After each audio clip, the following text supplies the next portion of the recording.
Jenazah-jenazah itu terserak di kandang babi, bercampur dalam kotoran dan kubangan lumpur. Sebagian sudah membengkak dan membusuk. Begitu yang ditulis oleh Matthew Paris, penulis dari St. Albans dalam laporannya. Sebagian dikubur dengan layak, namun sebagian besar dikubur secara massal, karena tidak kurang dari 15-20 ribu orang yang mati saat itu. Kuburan-kuburan massal itu sekarang tempat berada di pusat kota London di Inggris. Semua batu nisan yang menunjukkan bahwa kejadian menyedihkan itu pada tahun 1258, yang dikenal karena tahun itu terjadi anomali dalam cuaca dan iklim. Musim panas berubah menjadi dingin, disertai hujan badai yang mengguyur terus-menerus, sehingga menyebabkan banjir yang menggagalkan musim panen. Akibatnya, kelaparan merajalela disertai munculnya penyakit endemik. Parahnya, cuaca kacau seperti itu berlanjut terus sampai setidaknya tahun 1261, sehingga nestapa semakin merajalela. Kenyataannya, musibah itu bukan hanya di Inggris saja, namun merebak di benua Eropa, dari Italia di selatan sampai Iceland di utara. Tak cukup di situ, bahkan lintas benua. Tidak kurang dari Cina, Korea dan Jepang, Vietnam dan lain-lain turut kena imbasnya. Seperti yang ditulis oleh Azuma Kagami dalam The Mirror of the East Chronicle, bahwa di tahun itu panen gagal total karena cuaca dingin dan terus hujan tanpa henti. Laporan juga menyebutkan bulan gelap total saat terjadi gerhana. Pembunuhan massal terjadi saat itu dan sudah menjadi keharusan untuk dicari terdakwa yang menjadi penyebabnya. Logika yang paling gampang adalah jika terjadi anomali dalam cuaca, maka yang menjadi penyebabnya adalah tidak mulusnya pancaran sinar matahari yang menuju permukaan bumi. Dalam pengertian lain, harus ada sebuah penghalang yang cukup besar sehingga memayungi seluruh permukaan bumi.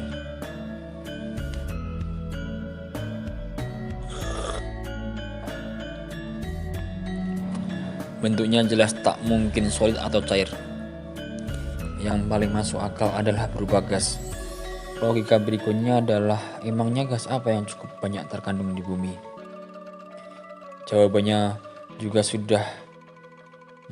juga mudah, yaitu sulfur alias belerang, yang dengan mudah disemburkan ketika gunung api meletus. So kalau begitu, si pembunuh massal nan misterius itu mustahil sebuah gunung. Tapi kan ada ribuan gunung api yang ada di muka bumi. Sungguh tak mudah untuk menentukan siapa pelaku yang sesungguhnya. Pakai logika lagi, karena bencana di belahan bumi utara, maka mestinya gunung tersebut berada di belahan utara hemisfer bumi.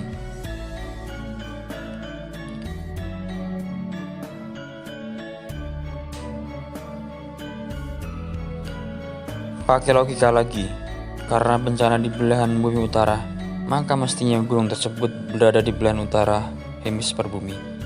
Begitu logika para ahli. Lalu dibuat penelitian berikutnya. Dibuat penggalian di kutub utara. Lapisan es abadi yang ada di sana berlaku seperti alat perekam semua kejadian yang ada di masa lalu.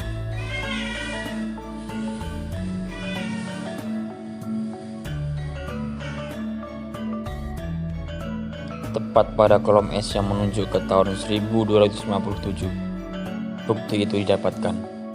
Pada tahun itu, gas sulfur mengenai atmosfer bumi, bahkan dengan intensitas 2 kali semburan sulfur Gunung Tambora pada tahun 1815, yang juga dikenal sebagai tahun tanpa musim panas.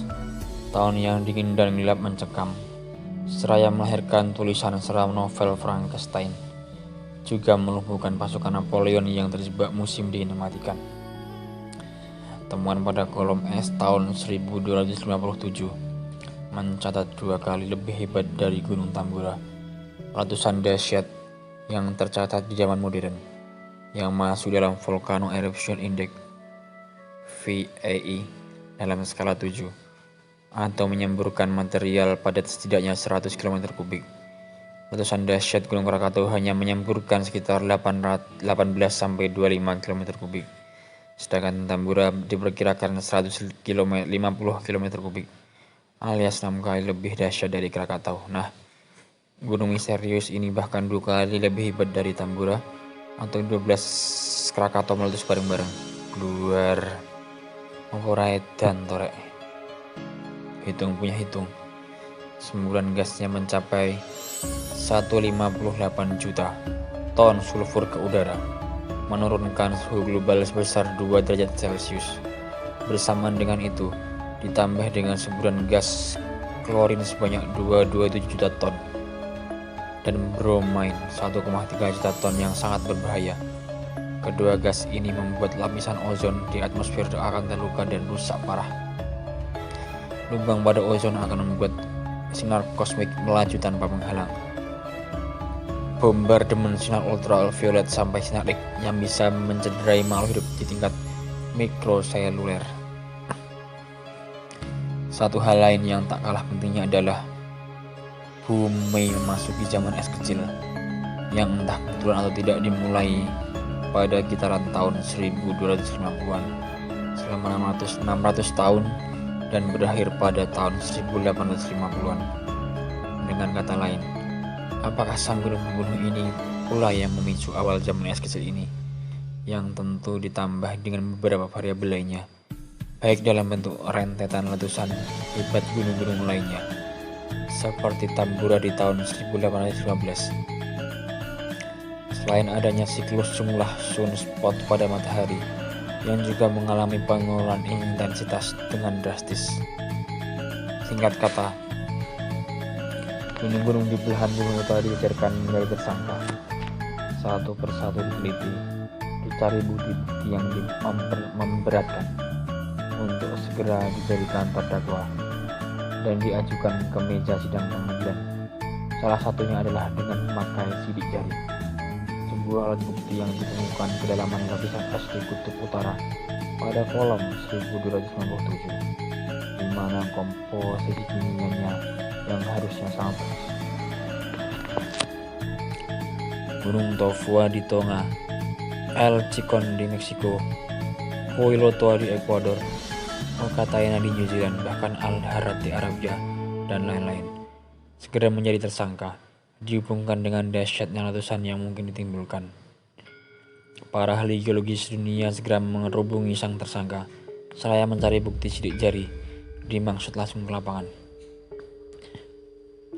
Namun bukti tidak ditemukan. Mereka semua hanya menjadi tersangka namun tak bisa dipidanakan. Cliff Oppenheimer, geolog terkemuka dari Cambridge University, mengungkapkan bahwa letusan ini sedemikian dahsyat yang terhebat dalam 7.000 tahun terakhir harus menyisakan lubang kaldera sisa letusan yang berdiameter setidaknya 6 km. Semua garuk-garuk kepala enggak gatal. Rasa frustasi para saintis itu diungkap oleh Thomas Crowley, ahli geologi dari Edinburgh University. Katanya, "But where did the eruption happen? Not being able to find the volcano can be discomforting." Lalu meneruskan, if the sulfur wasn't released by a volcano, it means something very strange in going on that we don't know about.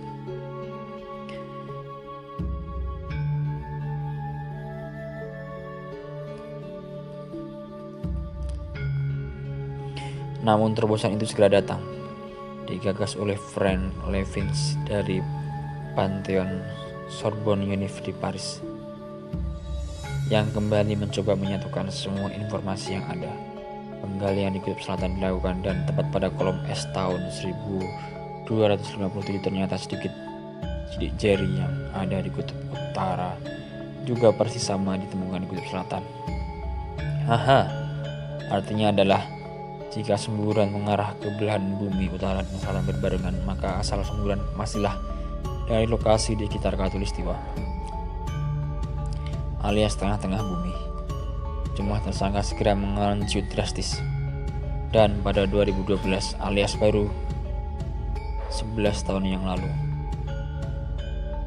terdakwa itu baru diputuskan. Dia bernama Rinjani. Ya ampun, Rinjani, si jelita dari Lombok itu dulunya ternyata monster menakutkan. Sidik jari geokimia yang ditemukan di kutub utara dan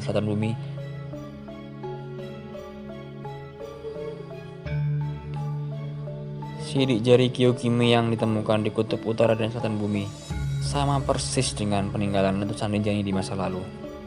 Penelitian lanjutan dalam sejarah lokal ditemukan dalam guratan daun lontar babat Lombok yang membenarkan bahwa kala itu terjadi letusan yang teramat dahsyat.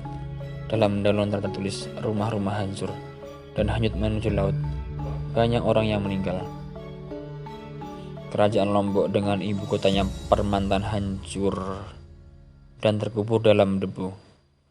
Bukan tak mungkin pun reruntuhan itu masih ada dan terkubur puluhan meter dalam tanah. Hal yang sangat umum terjadi pada bencana semacam itu. Keilah Cliff Oppenheimer, bencana yang menghancurkan Lombok dan merembet ke Pulau Bali. Terbukti di saat tahun 1280-an Raja Kertanegara dan Singasari menyerang Bali. Mereka segera takluk dengan perlawanan yang kurang berarti. Dari bebat Lombok pula, ternyata si jelita Rinjani dulunya bernama Samalas, gunung yang sangat tinggi. Puncak Rinjani yang kita kenal sekarang berketinggian 3726 mdpl. Dari pandangan mata saja kita tahu bahwa puncak itu dulunya adalah lereng gunung yang lebih tinggi lagi. Puncak Rinjani yang saat ini adalah lereng sisa letusan dari Gunung Samalas tahun 1257 yang membuat kaldera berdiameter 6 km dengan danau Segara Anak yang berkedalaman 200 meter di dalamnya. Dari kaldera menyembul gunung baru jari setinggi 325 meter dari dasar kaldera. Sebelum itu, di lokasi yang sama, berdiri Gunung Samalas yang berketinggian 4.200 mdpl atau 500 meter lebih tinggi dari Gunung Rinjani. Time has changed from the beast Samalas to convert into the beauty Rinjani. Ditulis oleh Yat Lacy.